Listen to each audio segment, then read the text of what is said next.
Kailangan ba talaga ng tao ng religion? Hindi ba sapat na buong buhay mo pinilit mong gumawa ng mabuti at laging nakabase sa Diyos ang desisyon mo?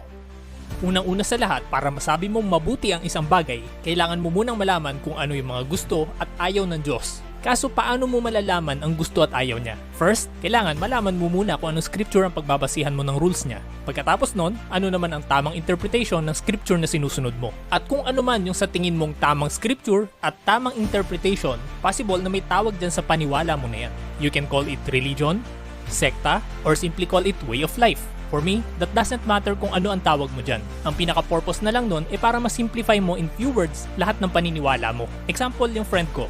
Naniniwala siyang bawal kumain ng baboy. So naniniwala ba siya sa Quran? Hindi. Kasi naniniwala siyang bawal kumain ng baboy, at the same time, naniniwala siyang si Jesus ang Diyos. So instead of saying, I believe this, I believe that, I agree with this, I disagree with that, sasabihin lang niya na Seventh-day Adventist siya. So may idea ka na agad kung ano yung bawal at hindi bawal sa kanya. So basically, parang label na lang ang religion. Pero tama ka naman na dapat mo talagang piliting gumawa ng mabuti na nakabase sa gusto ng Diyos.